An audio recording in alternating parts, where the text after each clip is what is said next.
Hi everyone, जय मां वैष्णो। आज मैं आपके साथ शेयर करूंगी कि कैसे ना आप अपने स्कूल के हेड गर्ल या बॉय बन सकते हैं। साथ ही कुछ ऐसे इंपॉर्टेंट टिप्स जिससे ना आप अपनी हेड गर्ल की रिस्पॉन्सिबिलिटी के साथ अपने एकेडमिक्स को भी मेंटेन कर पाएंगे। चलो फिर फटाफट से बिना किसी देरी के शुरू करते हैं।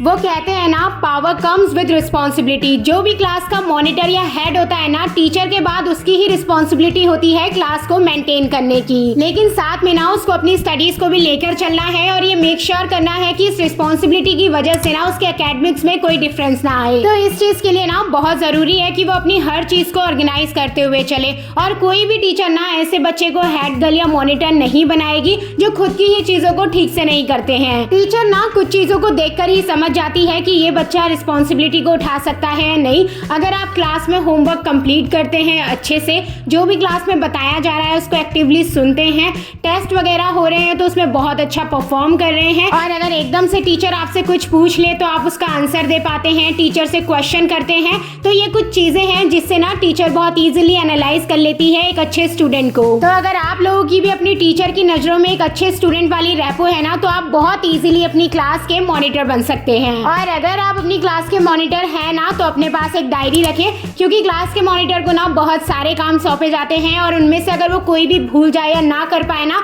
तो वो टीचर की नजरों में अच्छा इम्पैक्ट नहीं डालता है, तो नेक्स्ट टाइम मॉनिटर बनने में दिक्कत आ सकती है। ये डायरी ना आपको कई तरीके से हेल्प कर सकती है, जैसे कि कोई टीचर कभी एब्सेंट है तो आप वो लिख सकते हैं, कोई बच्चा एकदम से हाफ डे में चला गया किसी रीजन की वजह से, वो लिख सकते हैं, किसी टीचर ने आपको कोई काम बताया है जो क्लास को बताना है, आप वो लिख सकते हैं। ये डायरी ना आपको चीजों को लिखने में और याद रखने में हेल्प करेगी। इसके अलावा आपको रेगुलर स्कूल जाना है, क्योंकि आप रेगुलर क्लास अटेंड नहीं करेंगे ना, तो ना ही आप स्टूडेंट्स के साथ इंटरेक्ट कर पाएंगे, ना ही ठीक तरीके से टीचर्स के साथ ही ना एक मॉनिटर को अच्छे से पता होना चाहिए उसके स्कूल, उसकी क्लास के बारे में कि क्लास में कितने स्टूडेंट है, कौन सा स्टूडेंट कैसा है। स्कूल निकलने से पहले ना अपने आप को प्रॉपर चेक करके निकलें कि आपके कपड़े अच्छे से वॉश्ड हो, प्रेस हो, आपके नेल्स कट हो, आपके हेयर्स अच्छे से बंधे हो, आपके शूज अच्छे से पॉलिश हो, क्योंकि अगर मॉनिटर ही इन सारी चीजों की गलती करेगा ना, तो बाकी स्टूडेंट तो उसकी बिल्कुल नहीं सुनने वाले हैं। सुनने में ऐसा लगता है कि यार ये तो बहुत बेसिक सी चीजें हैं, हर कोई ही इसे फॉलो करता है, बताने की क्या ही जरूरत है,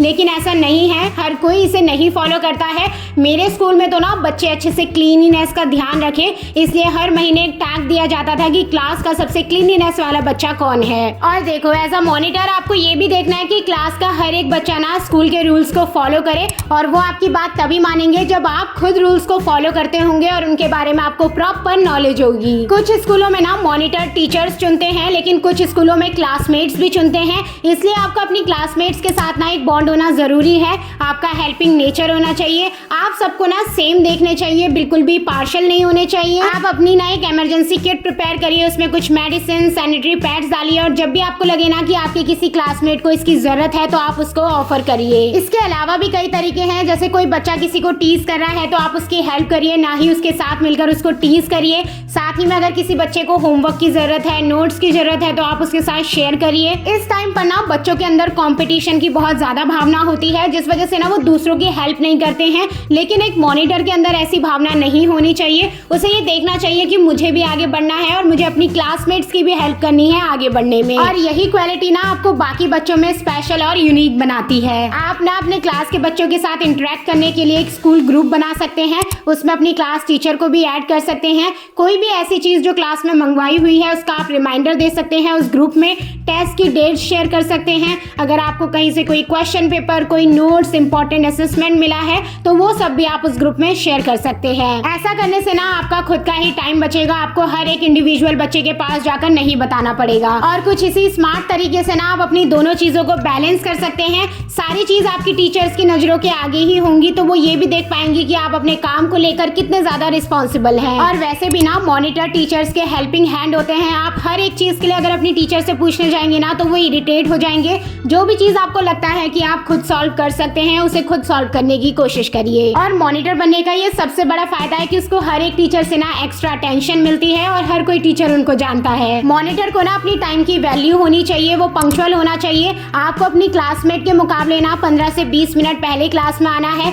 और अच्छे से चेक करना है कि आपकी क्लास क्लीन हो, सारी चीजें अपनी जगह पर हो, सारे डेस्क ऑर्गेनाइज हो। और आपको सेम यही बिहेवियर ना अपने घर पर भी रखना है, क्योंकि अगर आप घर पर ठीक से नहीं रहते हैं ना तो स्कूल में नहीं रह पाएंगे और कभी पेरेंट्स आपके टीचर से मिलेंगे तो वो आपकी कंप्लेन करेंगे। आपको ना अपनी स्ट्रेंथ को समझना है कि किस चीज में मैं बहुत अच्छा हूँ, कौन सी चीजें हैं जो मेरी वीक है, जिसके ऊपर मुझे काम करने की जरूरत है बेस्ट बनने के लिए। एक बच्चा ना हर एक चीज में अच्छा नहीं हो सकता, लेकिन अगर आप डेली उनके ऊपर काम करें ना तो आप अपनी क्लास के परफेक्ट स्टूडेंट बन सकते हैं। जिस भी सब्जेक्ट में आप स्ट्रॉन्ग है ना उसको और स्ट्रॉन्ग बनाने की कोशिश करिए, बार बार पढ़कर प्रैक्टिस कर ताकि एग्जाम टाइम पर ना आपके उसमें एक भी नंबर कटने ना पाए। क्योंकि हमारे स्कूल में तो ऐसा होता था, अगर किसी क्लास के बच्चे ने ना अपने सब्जेक्ट में टॉप करा है और सारी क्लासेस में उसी के हाईएस्ट मार्क्स है ना, तो उसकी चर्चा हर एक क्लास में हर एक टीचर करता था। आप ना टीचर और स्टूडेंट के बीच का ऑफिशियल चैनल है। जैसे कि टीचर अगर आपको कोई काम देती है तो आप वो पूरी क्लास को बताते हैं, वैसे ही अगर क्लास को कोई प्रॉब्लम है, कोई चीज सारे बच्चे फेस कर रहे हैं, कोई कंप्लेन है टीचर को लेकर,